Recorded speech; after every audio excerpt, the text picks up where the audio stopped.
Hello everyone, welcome to affairs with business. आज के session में आप सभी लोगों का स्वागत है। आज का सेशन हमारा कोई एमसीक्यू का सेशन नहीं है।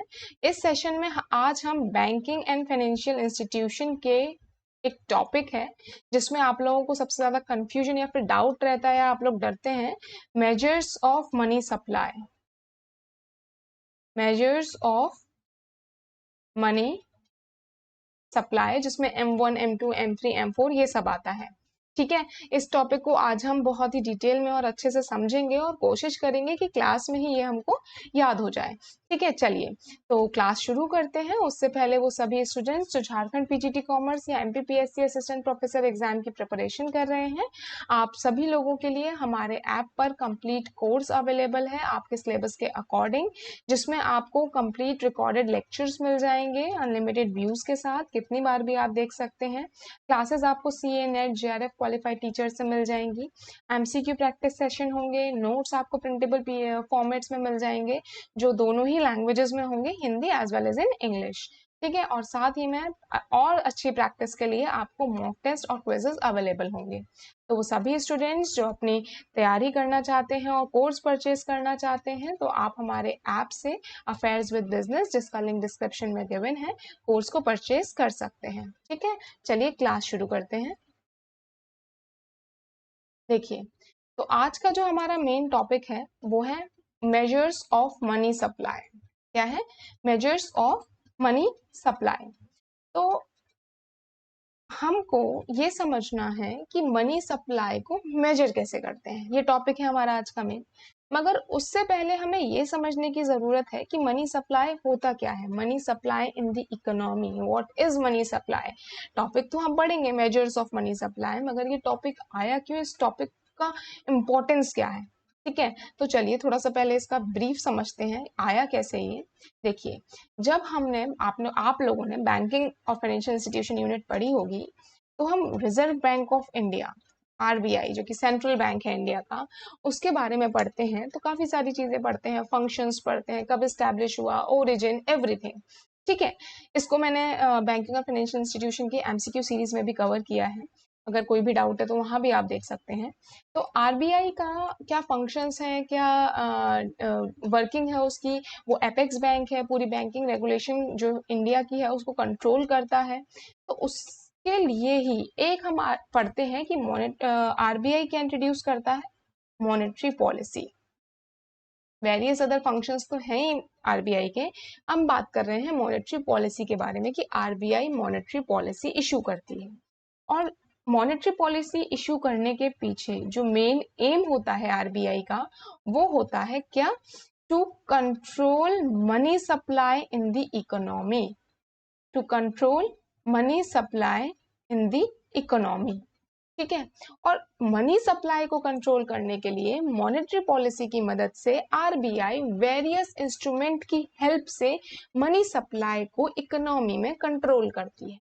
ठीक है, कंट्रोल करती है का मतलब ये है कि मान लीजिए ये इकोनॉमी है। ठीक है, आरबीआई देखती है कि अगर यहाँ पर मनी सप्लाई ज्यादा हो रहा है, जरूरत से ज्यादा हो रहा है, तो वो क्या करती है, यहाँ से अब्सॉर्ब कर लेती है अपने मॉनेटरी पॉलिसी के इंस्ट्रूमेंट्स को यूज करते हुए। ठीक है, और अगर उसको लगता है कि यहाँ मनी सप्लाई कम हो रहा है, तो वो इंजेक्ट कर देती है अपने मॉनेटरी पॉलिसी के इंस्ट्रूमेंट्स को यूज करते हुए।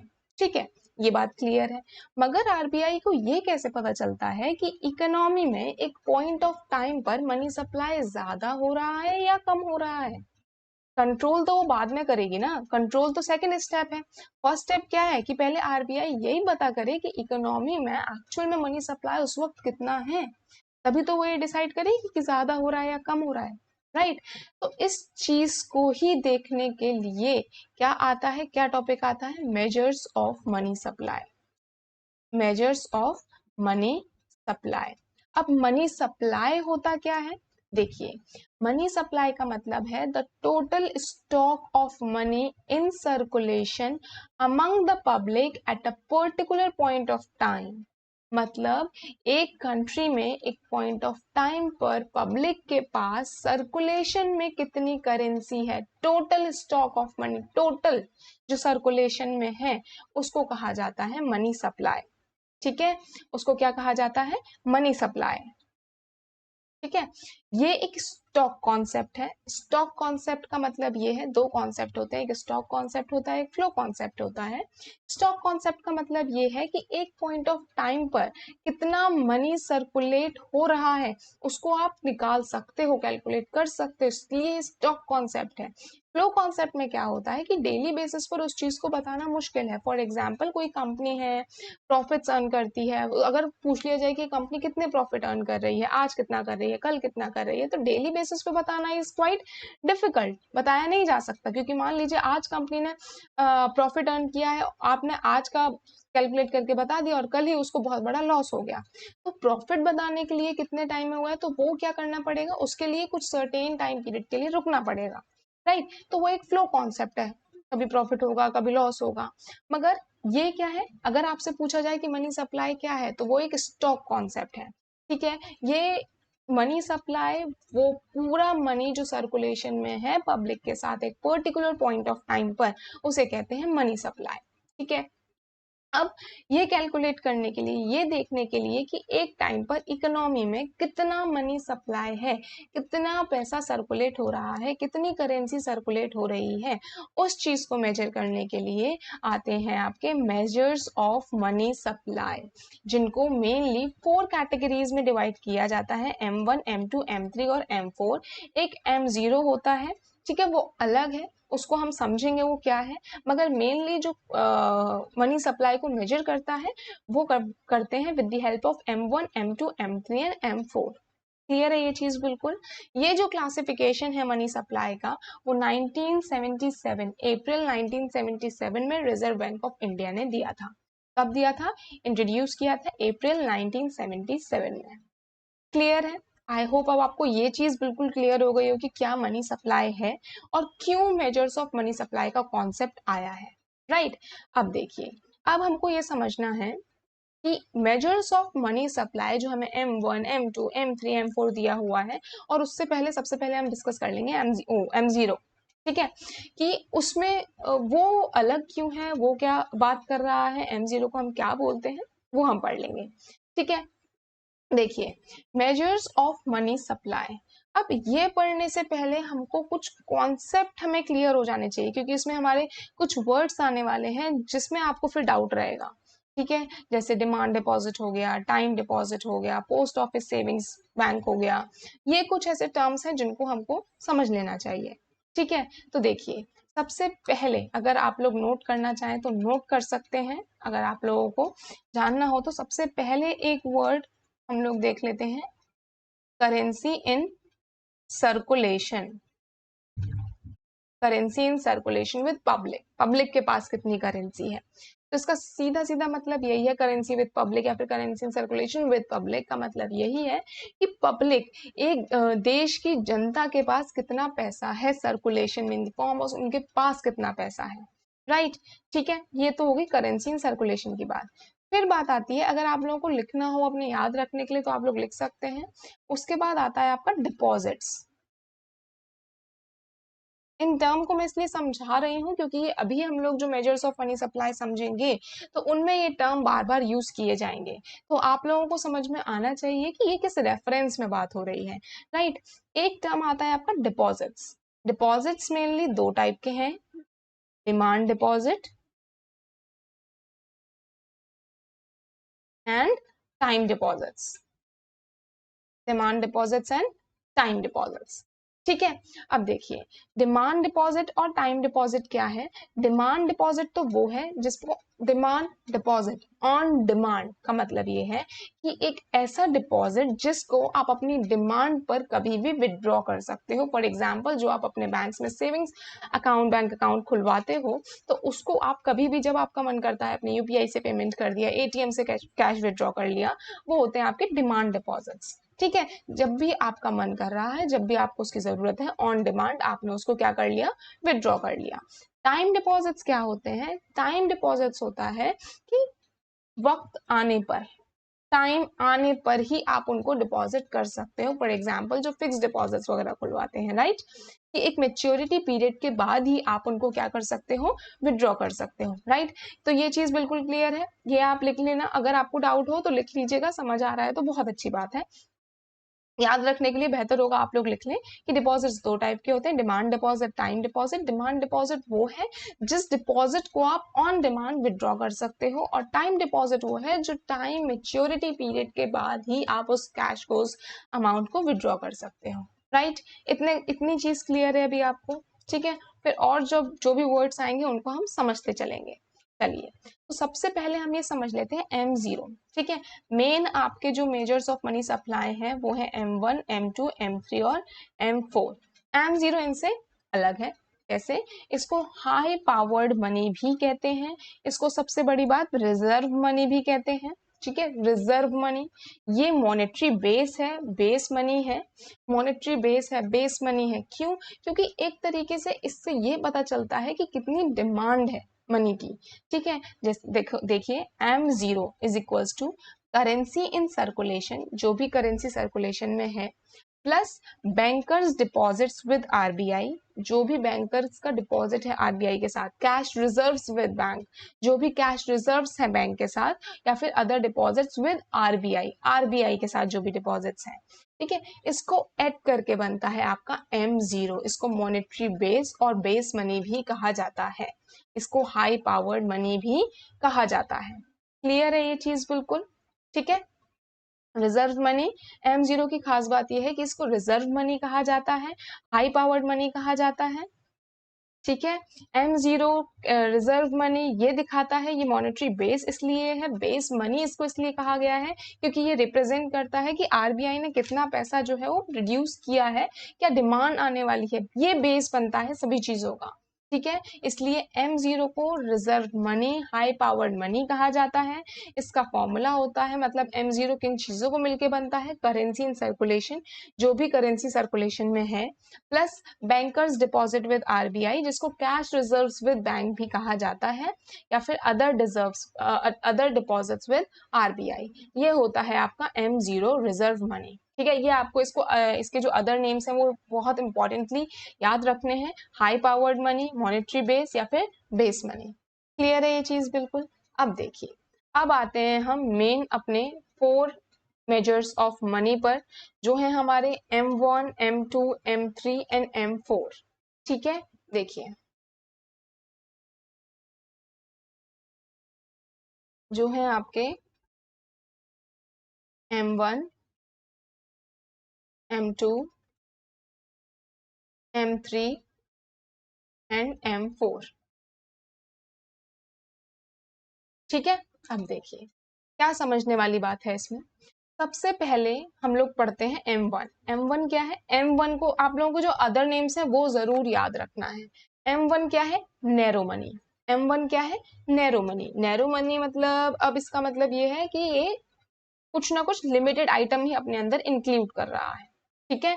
नैरो मनी, और ये क्या है? 100% लिक्विड, सबसे ज्यादा लिक्विड है, ठीक है। अब ये जो आपका टर्म आया लिक्विड या फिर लिक्विडिटी, इसका मतलब होता है कि वो आइटम, वो चीज जिसको आप जल्द से जल्द ASAP कैश में कन्वर्ट कर सकते हो, ठीक है। जिस जल्द से जल्द, एज सून एज पॉसिबल, जिसको आप कैश में कन्वर्ट कर सकते हो, उसे कहते हैं उसकी लिक्विडिटी क्या कहते हैं? ज्यादा है, राइट। जैसे दो, मान लीजिए आपके पास कैश है और एटीएम है। अगर मैं इन दोनों आइटम से पूछूं, इन दोनों में से पूछूं कि सबसे ज्यादा लिक्विड क्या है, ऑब्वियसली ये तो ऑलरेडी कैश के फॉर्म में, ये क्या है? ज्यादा लिक्विड है, ठीक है। कैश क्या है? ज्यादा लिक्विड है। अगर मैं आपसे पूछूं कि एटीएम ज्यादा लिक्विड है या फिर यूपीआई पेमेंट ज्यादा लिक्विड है, तो अब आपके पास कैश में क्या कन्वर्ट हो सकता है बहुत आसानी से, तो आप तुरंत एटीएम से पैसा निकाल सकते हो। तो जो लिक्विडिटी जिसकी ज्यादा है, जिसको बहुत जल्द से जल्द कैश में कन्वर्ट किया जा सकता है, उसे कहते हैं कि इसकी लिक्विडिटी ज्यादा है, राइट। तो M1 में जो M1 को सबसे ज्यादा 100% लिक्विड बोलते हैं, लिक्विडिटी बोलते हैं। अगर आपसे पूछा जाए कि M1, M2, M3, M4 में सबसे ज्यादा लिक्विडिटी किसकी है इन चारों मेजर्स में, तो आप बोलेंगे M1 की। क्यों? अब देखिए, M1 क्या होता है?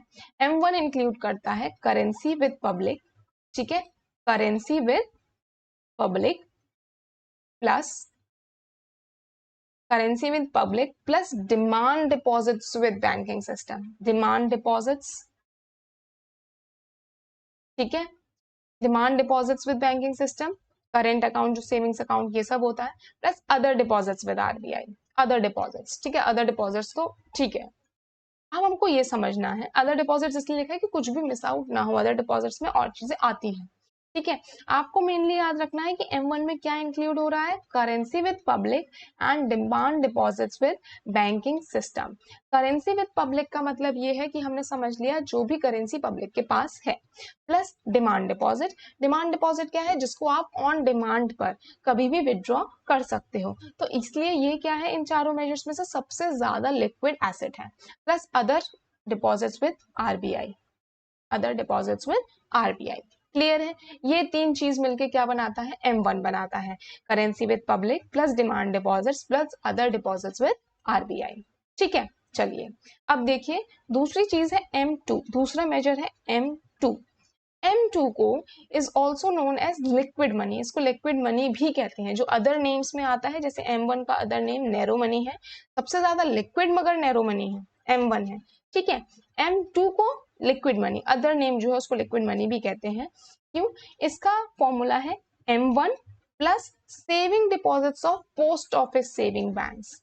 देखो जो आपके डिपॉजिट्स होते हैं, जो आप सेविंग्स करते हो, वो एक तो कॉमर्शियल बैंक्स के साथ होते हैं, राइट, एक कॉमर्शियल बैंक्स के साथ होते हैं, मगर पोस्ट ऑफिस वही पोस्ट ऑफिस जिससे आप लोग लेटर वगैरह सेंड करते हो, पोस्ट करते हो, वही पोस्ट ऑफिस, उस पोस्ट ऑफिस में सेविंग्स अकाउंट का, सेविंग बैंक का भी एक ऑप्शन होता है, तो वहां जो पैसा है उसको तो काउंट किया ही नहीं M1 ने, ठीक है। तो M2 क्या करता है, savings deposits of post office saving bank को भी काउंट करता है।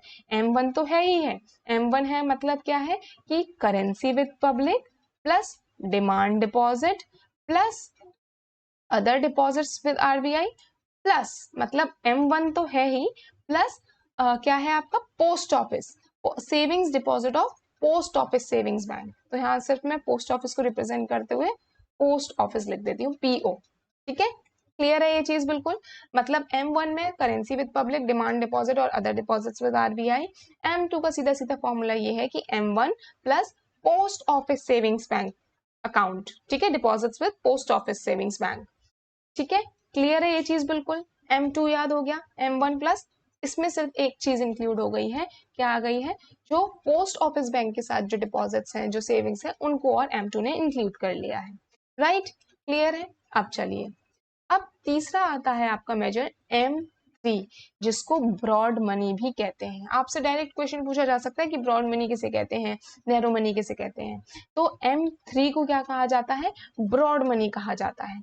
M3 को क्या कहा जाता है, ब्रॉड मनी कहा जाता है। अब आप अगर यहाँ ध्यान से देखें तो M3 is equals to M1 plus time deposits with banking system, M1 plus किया है, मतलब M2 प्लस नहीं किया, इसका मतलब इसमें सेविंग्स और deposits of post office savings bank नहीं आएगा। ब्रॉड मनी में M3 में सिर्फ और सिर्फ क्या है, M1 मतलब CP plus demand deposit plus other deposits with RBI plus ये पोस्ट ऑफिस नहीं है, पोस्ट ऑफिस सेविंग्स नहीं है M3 में, ये याद रखना है। M3 क्या है, M1 प्लस मेन क्या है, यहाँ पे प्लस किया गया है आपका time deposits with the banking system, यहाँ पर दोनों ही टाइप के डिपॉजिट्स आ गए हैं, टाइम डिपॉजिट्स। क्लियर है ये चीज बिल्कुल, पहले में याद रखना है currency with public, demand deposits plus other deposits, M2 में currency with public, M1 plus mainly क्या किया है, पोस्ट ऑफिस की सेविंग्स, ठीक है। पोस्ट ऑफिस की सेविंग्स सिर्फ किस में आई है, 2 में ही आई है अभी तक। फिर M3 में M1 प्लस टाइम डिपॉजिट्स भी आ गया इसमें, M1 में क्या कर दो आप, बस टाइम डिपॉजिट्स को ऐड कर दो, वो आपका M3 हो जाएगा, जिसको ब्रॉड मनी भी कहा जाता है। क्लियर है ये चीज बिल्कुल, आई होप आपको समझ में आ रहा होगा। अब देखिए, अब लास्ट है हमारा M4, लास्ट क्या है आपका, M4। M4 में क्या किया है, M4 में M3 plus all deposits with post office savings bank. अब M3 में हमने पोस्ट ऑफिस सेविंग्स बैंक को प्लस नहीं किया था, M4 में हमने M3 के साथ पोस्ट ऑफिस सेविंग्स बैंक को भी प्लस कर दिया। मतलब अब इसमें सब कुछ आ जाएगा, currency with public plus demand deposits plus other deposits plus post office savings bank deposits plus time deposits. Clear है ये चीज बिल्कुल। इस टेबल से अब आपको मैं आई होप कि ये पूरा का पूरा जो फॉर्मूले हैं यहीं के यहीं याद हो गए होंगे। देखिए सिर्फ M1 याद कर लीजिए। M1 में आएगा currency with public, demand deposits और other deposits with RBI। Clear है। आपको ये याद रखना है कि पोस्ट ऑफिस सेविंग्स बैंक जो है वो सिर्फ और सिर्फ इवन नंबर में ही आ रहा है। ठीक है, ये याद रख लीजिए। M2 में पोस्ट ऑफिस की सेविंग बैंक आ रही है और M4 में आ रही है। M4 तो सब कुछ इंक्लूड कर रहा है, राइट। देखो तो M2 में खास क्या है, M1 से जब हम M2 में आते हैं तो खास बात क्या है कि M1 के तो सभी आइटम होंगे ही होंगे, मतलब M1 प्लस पोस्ट ऑफिस की सेविंग्स। ठीक है, क्लियर है। अब जब हम M3 पर आते हैं तो M3 बोल रहा है ब्रॉड मनी तो है, उसने डिमांड डिपॉजिट के साथ टाइम डिपॉजिट भी इंक्लूड किया तो है, मगर इसने पोस्ट ऑफिस की सेविंग्स को एक्सक्लूड किया है, इसने पोस्ट ऑफिस की सेविंग्स को इंक्लूड नहीं किया है। Major difference. ठीक है, मगर जब हम M4 पर आते हैं तो M4 ने सब कुछ इंक्लूड किया है, currency with public, demand deposit, other deposits, ठीक है, पोस्ट ऑफिस की savings as well as time deposits. I hope कि आपको इस टेबल से याद हो गया हो। टेबल बना लीजिए आप, और आप चाहें तो इसको इस तरीके से भी बना सकते हैं, M1, M2, M3, M4। ठीक है, और हम बात किस किस की कर रहे हैं, currency with public, sorry, demand deposits, other deposits with RBI। ठीक है, अदर डिपॉजिट्स विद RBI, उसके अलावा पोस्ट ऑफिस सेविंग्स। ठीक है, उसके अलावा टाइम डिपॉजिट्स, के अलावा टाइम डिपॉजिट्स। ठीक है, अब हमने M1 किया है तो M1 में अब आप लोगों को याद हो गया होगा क्या क्या है, करेंसी विद पब्लिक है, डिमांड डिपॉजिट्स है, अदर डिपॉजिट्स विद RBI है, पोस्ट ऑफिस का नहीं है, टाइम डिपॉजिट्स भी इंक्लूड नहीं करता, 100% लिक्विड है। इसको मगर क्या कहते हैं, नैरो मनी कहते हैं। M2 क्या है, M2 को लिक्विड मनी कहते हैं। M2 इंक्लूड करता है M1 प्लस, मतलब M1 इंक्लूड करता है, मतलब M1 के जितने भी आइटम है वो तो टिक लगेगा, currency with public, demand deposit plus other deposits. इसमें खास बात क्या होती है, ये इंक्लूड करता है पोस्ट ऑफिस की सेविंग्स को भी, राइट। अब जब हम M3 पर आते हैं तो M3 को बोला जाता है ब्रॉड मनी। M3 को किसको कहा गया है ब्रॉड मनी, M3 को। और M3 का फॉर्मूला क्या है कि M1 plus time deposits, M1, मतलब अब M3 में पोस्ट ऑफिस इंक्लूड नहीं होता, पोस्ट ऑफिस की सेविंग्स इंक्लूड नहीं होती। इसमें आता है आपका currency with public, demand deposits, other deposits with RBI and very importantly time deposits. ठीक है, इसमें ये नहीं आता, इसमें क्या आता है, टाइम डिपॉजिट्स। क्लियर। फिर जब हम M4 पर आते हैं तो M4 अब सब कुछ इंक्लूड करता है। M4 का फॉर्मूला ही है M3 plus time deposits. M3 में सब, sorry, M3 plus post office की सेविंग्स, क्योंकि M3 में सब कुछ है मगर पोस्ट ऑफिस की सेविंग्स इंक्लूडेड नहीं है, तो M4 क्या करता है, M3 में पोस्ट ऑफिस की सेविंग्स को भी इंक्लूड कर देता है। मतलब M4 अब वो सब तो इंक्लूड करेगा ही जो M3 में है, मतलब currency with public, demand deposits, other deposits and time deposits, as well as it includes post office savings also, right. Clear है। अब आई होप कि आपको ये पूरा याद हो गया हो। आपको इस टेबल में से या ये टेबल, जो भी टेबल आपको अच्छी लगती है उस टेबल को आप बना सकते हैं, याद करने के लिए बहुत ही इजी है ये। क्लियर। चलिए आगे बढ़ते हैं। यही पूरा मेन कॉन्सेप्ट है आपका M1, M2, M3 और M4 का। क्लियर है। आपसे इसके फॉर्मूले पूछे जा सकते हैं कि M1 क्या इंक्लूड करता है, M2 क्या इंक्लूड करता है, डिफरेंस क्या है M1 और M3 में, वो सब। ठीक है। अब देखिए, एक बात आती है liquidity of these measures of money supply, जो मैंने आपको बताया है कि लिक्विडिटी का मतलब ये है कि कितनी जल्दी एक इंस्ट्रूमेंट को कैश में कन्वर्ट किया जा सकता है।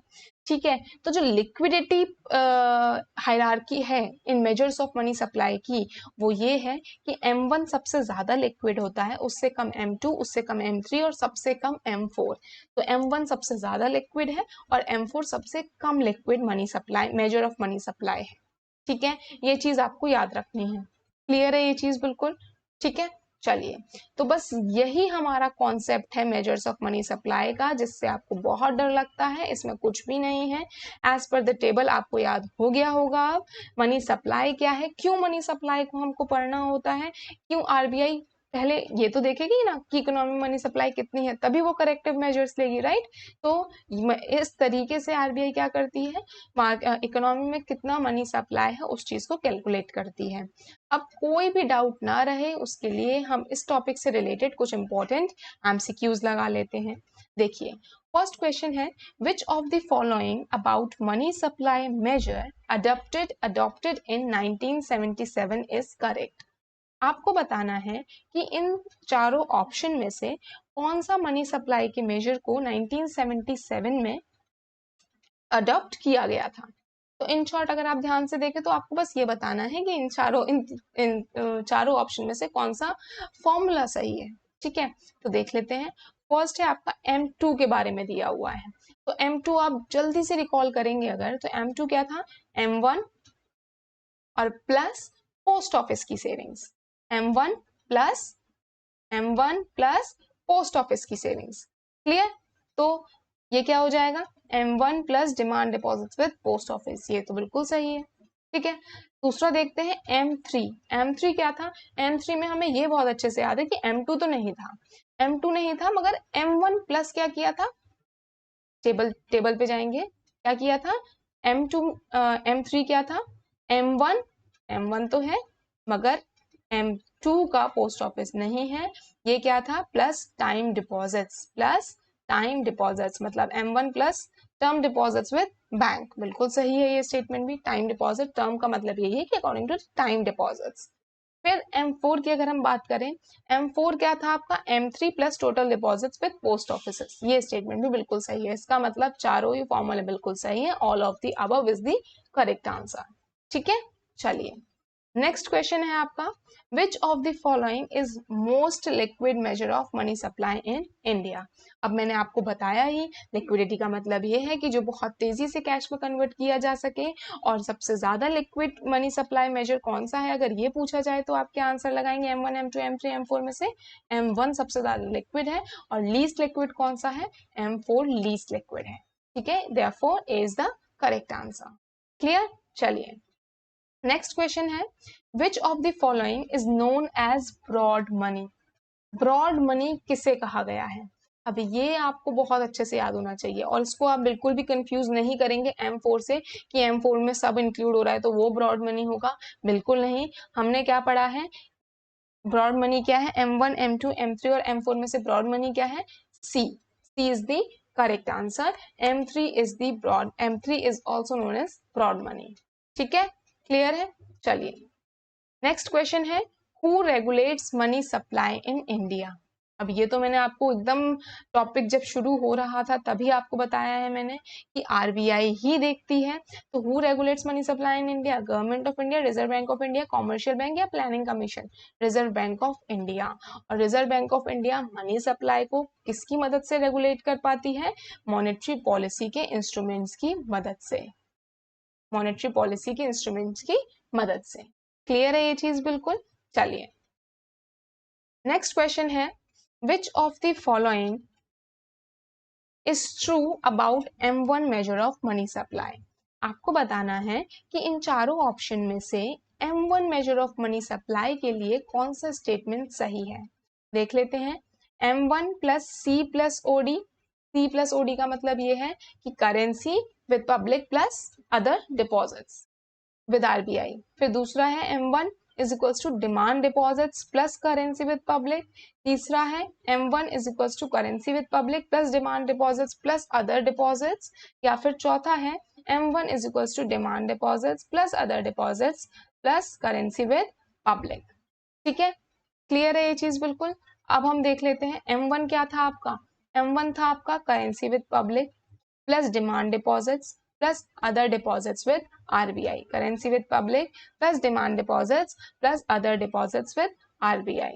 तो अगर आप ध्यान से देखें तो यहाँ पर सिर्फ CCC लिखा हुआ है, हालांकि ये बहुत मेजर डिफरेंस नहीं है। सी का मतलब यही हो सकता है कि करेंसी विद पब्लिक, मगर अगर ये अगर आप ध्यान से देखेंगे तो C और D एक तरीके से सेम है, demand deposit, other deposit, currency, बस यहाँ पर C के साथ B लगा हुआ है।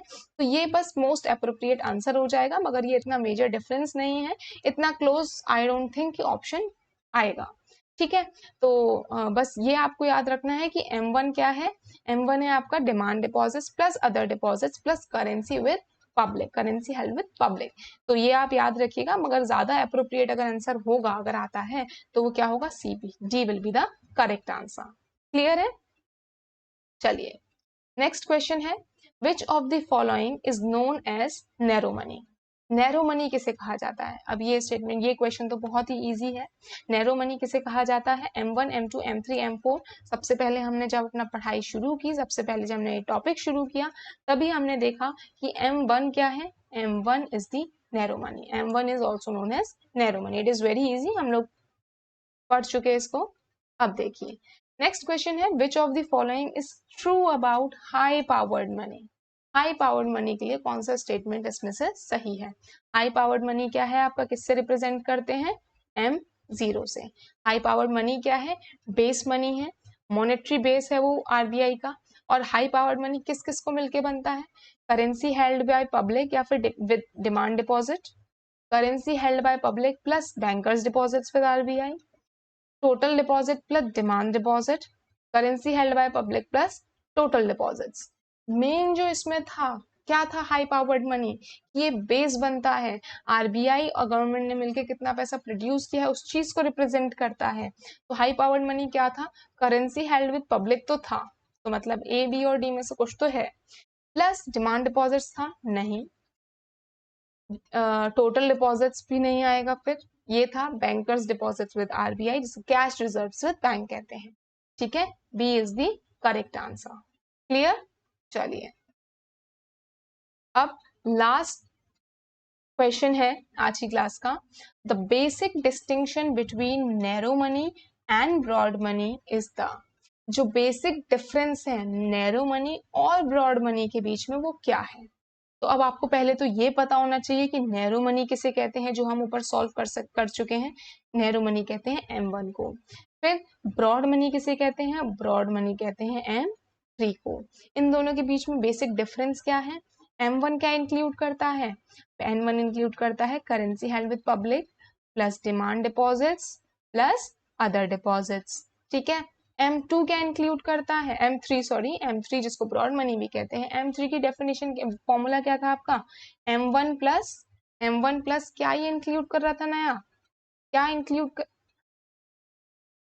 कर रहा था ये इंक्लूड कर रहा था M1 plus time deposits, M1 plus time deposits, M1 plus time deposits, मतलब ये सब तो है ही, मगर इसके साथ टाइम डिपॉजिट्स भी है। मतलब मेजर डिफरेंस क्या है कि M1 में टाइम डिपॉजिट नहीं है, मगर M3 में टाइम डिपॉजिट है। तो इसका सही आंसर क्या होगा? Treatment of post office deposits. नहीं, पोस्ट ऑफिस डिपॉजिट ना ही M3 में है ना ही M1 में, तो A will be the not the correct answer. Treatment of time deposits of bank, treatment of saving deposits, treatment of currency. इसका सही answer है B is the correct answer, treatment of time deposits of bank. अगर यही question आपके कुछ सी और broad money M4 M3 के difference पूछ लिया जाए, M4 M2 का डिफरेंस पूछ लिया जाए, तो उस हिसाब से आप फॉर्मूला लेके के ये देख लेंगे कि किसमें क्या इंक्लूड नहीं हो रहा है। क्लियर है? तो ये हमारी आज की क्लास का लास्ट क्वेश्चन था। ठीक है, तो आई होप कि आपको बहुत अच्छे से मेजर्स ऑफ मनी सप्लाई समझ में आ गया हो। अब आपको इस टॉपिक में कोई भी डाउट ना रहा हो और बहुत ही आसानी से अब आप इस टॉपिक को कर सकते हैं। इससे ज्यादा इस टॉपिक में कुछ भी नहीं है। ठीक है, चलिए, तो थैंक यू वेरी मच। अगर सेशन अच्छा लगा हो तो लाइक कीजिएगा, सब्सक्राइब कीजिए चैनल को और शेयर कीजिए। और चलिए मिलते हैं किसी और क्लास में। Thank you very much.